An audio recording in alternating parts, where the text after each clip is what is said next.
ಅರ್ಧಂಬರ್ಧ ಹೇಳಿಕೆ ಕೇಳಿ ಅಮಿತ್ ಶಾ ಮೇಲೆ ಆರೋಪ ಮಾಡೋದು ಸರಿಯಲ್ಲ. ಅಂಬೇಡ್ಕರ್ ವಿಚಾರದಲ್ಲಿ ನೆಗೆಟಿವ್ ಆಗಿ ನಡೆದುಕೊಳ್ಳೋದು ಕಾಂಗ್ರೆಸ್. ಅಂಬೇಡ್ಕರ್ ಅವರು ಚುನಾವಣೆಯಲ್ಲಿ ಸೋಲುವುದಕ್ಕೆ ಕಾಂಗ್ರೆಸ್ ಕಾರಣವಾಗಿದೆ.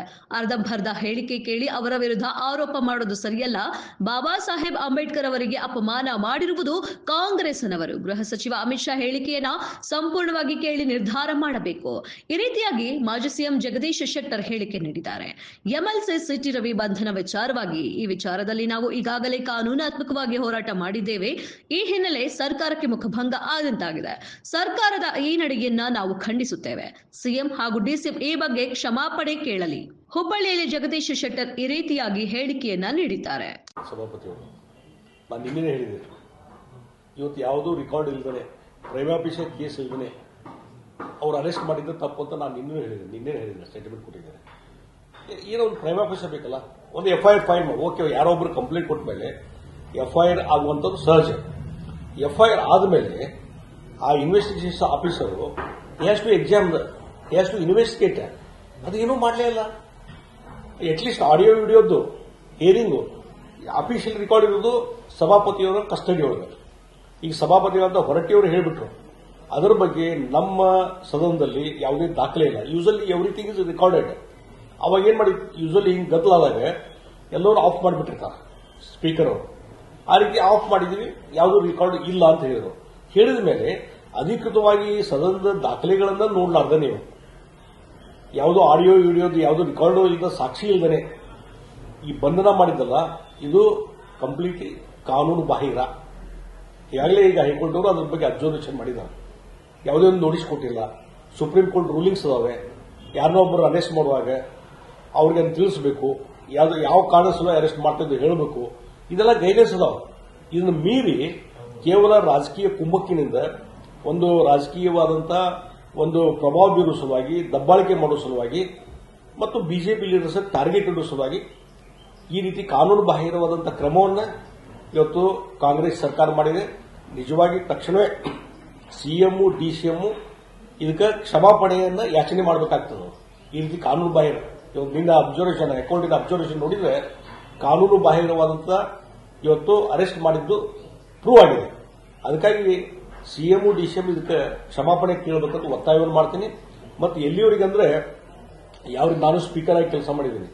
ವಿಧಾನಮಂಡಲದ ಅಧಿವೇಶನ ನಡೆದ ಸಂದರ್ಭದಲ್ಲಿ ಅದು ಇನ್ನೂ ಸಿನೇಡಿ ಅರ್ಜೆಂಟ್ ಆಗಿತ್ತು, ಬಿಟ್ಟಿತ್ತು, ಒಟ್ಟೆ ಪ್ರೊಸೆಸ್ ನಡೆದ ಅಸೆಂಬ್ಲಿ ನಡೆದ.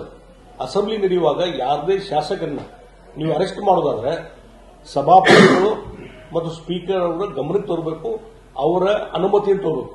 ಆ ಸದನದಲ್ಲಿ ಅವ್ರ ಕಸ್ಟಡಿಯನ್ನು, ಆ ಶಾಸಕರ ಕಸ್ಟಡಿಯನ್ನು ಸ್ಪೀಕರ್ ಮತ್ತು ಸಭಾಪತಿ ಸದನ ನಡೆಯುವಂತಹ ಸಂದರ್ಭದಲ್ಲಿ ಈ ರೀತಿ ಎಫ್ಐಆರ್ ಮಾಡಿ ಅವ್ರನ್ನ ಅರೆಸ್ಟ್ ಮಾಡ್ಕೊಂಡು ಕರ್ಕೊಂಡು ಹೋಗುವಂತದ್ದು ಅದು ಕಾನೂನು ಬಾಹಿರ. ಮತ್ತು ಇನ್ನೊಂದು ಬಹಳ ಮುಖ್ಯವಾಗಿ ಹೇಳುವಂಥದ್ದು, ಇದನ್ನು ಅರ್ಥ ಮಾಡ್ಕೊಳ್ಳಿ ಕಾಂಗ್ರೆಸ್ ಲೀಡರ್ಸು, ಸದನ ನಡೆದಂತಹ ಪದಪ್ರಯೋಗಗಳು ಇವಲ್ಲ, ಸದನದಲ್ಲಿ ನಡೆದಂತೆ ನೀವು ಒತ್ತಾಯ ಮಾಡಬಹುದಿತ್ತು. ಇದು ಅಶ್ಲೀಲವಾದಂತಹ ಪದ ಆಗಿದ್ರೆ, ಅನ್ಕಾನ್ಸ್ಟಿಟ್ಯೂಷನಲ್ ಅಸಂಸದೀಯ ಪದಗಳಾಗಿದ್ರೆ ನೀವು ಸಭಾಪತಿಯವರು ಒತ್ತಾಯ ಮಾಡಬೇಕಾಗಿತ್ತು. ಇನ್ನ ರೆಕಾರ್ಡಿಂದ ತೆಗೆದು ಹಾಕಿರಿ ಅಂತ ಹೇಳಿ ತೆಗೆದು ಹಾಕಿರಿ, ಅಲ್ಲೇ ಕೇಳಬೇಕಾಗಿತ್ತು. ಇದು ಈ ರೀತಿ ಇದೆ, ನೀವು ವೆರಿಫೈ ಮಾಡ್ರಿ, ಅವ್ರ ಕಡೆ ಕ್ಷಮಾಪಣೆ ಕೇಳಂತ ಒತ್ತಾಯ ಮಾಡಬಹುದು. ಅದು ಬಿಟ್ಟು ಒಂದು ಹೈ ಡ್ರಾಮಾ ಮಾಡ್ಲಿಕ್ಕೆ ಹೊಂಟ್ರಿ ಇವರಲ್ಲ. ಅಲ್ಲ, ಮುಂದೆ ಹಾಕ್ಬೋದಾಗಿತ್ತು, ಅಥವಾ ಅಲ್ಲೇನೆ ಇಮಿಡಿಯೇಟ್ಲಿ ಅಲ್ಲೇನೆ ರಿಸಿಸ್ಟ್ ಮಾಡಬೇಕಾಗಿತ್ತು. ಇಲ್ಲ, ನೀವು ಪದದ ಎಲ್ಲ ತೆಗೆದು ನೋಡ್ರಿ, ಚೇಂಬರ್ನಾಗ ಕುಂದ್ರಿ, ಅಲ್ಲಿ ಪದ ಪ್ರಯೋಗ ಆಗಿದ್ದು ಅವ್ರು ಇಲ್ಲ ಅಂತಾರ, ನಾವು ಎಸ್ ಅಂತೀವಿ. ಅವಾಗ ಹೊರಟಿ ಅವ್ರ ಚೇಂಬರ್ನಲ್ಲಿ ಕರೆದು ಕುಂದಿರಿಸಿ ಮಾತಾಡಿದ್ರೆ ಕ್ಲಿಯರಿಟಿ ಇರ್ತಿತ್ತು. ಅದೇನಾದ್ರು ಮಾಡಲಾರ್ದೆ ಇವತ್ತು ದಬ್ಬಾಳಿಕೆ ಮಾಡುವ ಮುಖಾಂತರ ಪೊಲೀಸರ ಒಂದು ಮೇಲೆ ಒತ್ತಡ ಹಾಕಿ ಅವ್ರು ಅರೆಸ್ಟ್ ಮಾಡುವಂಥದ್ದು. ಮತ್ತು ಎಲ್ಲಿವರೆಗೆ ಅಂದ್ರೆ ಅರೆಸ್ಟ್ ಮಾಡಿದ್ದಷ್ಟೇ ಅಲ್ಲ, ಅರೆಸ್ಟ್ ಮಾಡಿದ್ರೆ ಇಮಿಡಿಯೇಟ್ಲಿ ಮ್ಯಾಜಿಸ್ಟ್ರೇಟ್ ಕೋರ್ಟಿಗೆ ಪ್ರೊಡ್ಯೂಸ್ ಮಾಡಬೇಕು. ಇಲ್ಲಿ ಖಾನಾಪುರ್ಗೆ ಹೋಗ್ತೀರಿ, ಲೋಕಾಪುರ್ಗೆ ಹೋಗ್ತೀರಿ, ರಾಮದುರ್ಗ ಬಾರ್ಡರ್ ಬೋರ್ಡಿಗೆ ಹೋಗ್ತೀವಿ, ಧಾರವಾಡ ಕಡೆ ಬರ್ತೀವಿ. ಅಂದ್ರೆ ಎಲ್ಲಾ ಕಡೆ ಇಡೀ ರಾತ್ರಿ ಸುತ್ತ ಹಾಕಿ ಅವ್ರ ಮೇಲೆ ದೈಹಿಕವಾಗಿ ಹಲ್ಲೆ ಮಾಡಿ, ಅಂದ್ರೆ ಏನ್ ಮಾಡ್ಬೇಕಂತ ಮಾಡಿದ್ರೆ ನಿಮ್ದು ಉದ್ದೇಶ ಏನಿತ್ತು ನನಗೆ ಅರ್ಥ ಆಗ್ತಾ ಇಲ್ಲ. ಹೀಗಾಗಿ ಈ ಇಂಟೆನ್ಷನ್ ಉದ್ದೇಶ ಏನದಲ್ಲ, ಎಲ್ಲವೂ ಸಹಿತ ಮತ್ತು ರಾಜಕೀಯವಾಗಿ ದಬ್ಬಾಳಿಕೆ ಮಾಡೋದು, ದೌರ್ಜನ್ಯ ಮಾಡಲಿಕ್ಕೆ ಇದೆಲ್ಲ ಕಾಂಗ್ರೆಸ್ ಸರ್ಕಾರ ಮಾಡಿದೆ. ಅದಕ್ಕಾಗಿ ತಕ್ಷಣವೇ ಇವತ್ತು ಈ ಕೇಸ್ಗಳನ್ನೆಲ್ಲ ವಿಡ್ರಾ ಮಾಡಬೇಕಾಗ್ತದೆ. ಮತ್ತು ಅಷ್ಟೇ ಅಲ್ಲ, ಸ್ವತಃ ಸಿಎಂ ಡಿಸಿಎಂ ಸಿಟಿ ರವಿ ಅವರ ಕ್ಷಮಾಪಣೆಯನ್ನು ಕೇಳಬೇಕಂತ ಒತ್ತಾಯ ಮಾಡ್ತಾರೆ. ನೋಡ್ರಿ, ಪೊಲೀಸ್ ಅವರು ಕೈಗೊಂಬಿಗಳು. ಅವ್ರು ಪೊಲೀಸ್ ನಾವು ಬೈದ್ರೆ ಅರ್ಥನೇ ಇಲ್ಲ. ಯಾವಾಗ ಇಡೀ ವ್ಯವಸ್ಥೆ, ಆಡಳಿತ ವ್ಯವಸ್ಥೆ, ಮುಖ್ಯಮಂತ್ರಿ ಆಡಳಿತ, ಹೋಮ್ ಮಿನಿಸ್ಟರ್ ಆಡಳಿತ ವಿಫಲತೆ ಆದಾಗ ಇದೆಲ್ಲ ಡೀಲ್ ಆಗ್ತದೆ. ಅಲ್ಲಿ ಸ್ಥಳೀಯ ಮಂತ್ರಿ ಇದ್ದಾರೆ, ಅವರು ಒತ್ತಡಕ್ಕೆ ಮಾಡೋದು, ಈ ರೀತಿಯಾದಂತಹ ಬಂಧನ ಮಾಡುವಂತಹದ್ದು ಪ್ರಕ್ರಿಯೆ ಇದೆಯಲ್ಲ, ಇದು ಬಹುಶಃ ಅನ್ಕಾನ್ಸ್ಟಿಟ್ಯೂಷನಲ್ ಅಂತ ಹೇಳ್ತೀನಿ, ಕಾನೂನು ಬಾಹಿರ.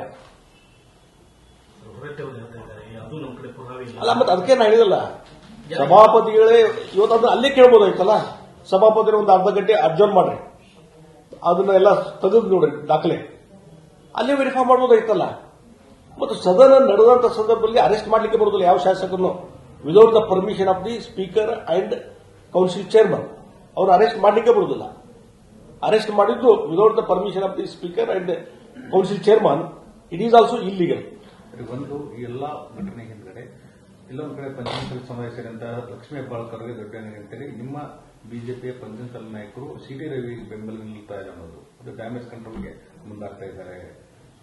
ನೋಡಿ, ಈ ಸಮಾಜ ಇದನ್ನೆಲ್ಲ ತರಕ್ ಹೋಗ್ಬೇಡ್ರಿ. ಇವೆಲ್ಲ ಅಶ್ಲೀಲ ಪದ ಪ್ರಯೋಗ, ಮತ್ತೊಂದು ಅವರು ಸಿಟಿ ರವಿಗೆ ಕೊಲೆಗಡಕ ಅಂದಿದ್ದು, ಇವೆಲ್ಲ ನೀನೇನಂದ್ರೆ ಹೈಕೊಂಡವರು ಎರಡೂ ಕಡೆ ಅಂದಾರ ಅವರು. ಈ ರೀತಿ ಸದನದಲ್ಲಿ ಈ ರೀತಿ ನಡವಳಿಕೆ ಸರಿಯಲ್ಲ ಅಂತ ಹೇಳಿದಾರೆ, ಅಬ್ಸರ್ವ್ ಮಾಡಿದಾರೆ ಅವರು. ಹೀಗಾಗಿ ಅದಕ್ಕೆ ಈ ಸಮಾಜ ಮತ್ತೊಂದು ಜಾತಿ ಇದಕ್ಕೆ ಟ್ಯಾಗ್ ಮಾಡೋದು ಅವಶ್ಯಕತೆನೇ ಇಲ್ಲ. ಸರ್, ಒಂದು ರಾಹುಲ್ ಗಾಂಧಿ ಪ್ರಕರಣ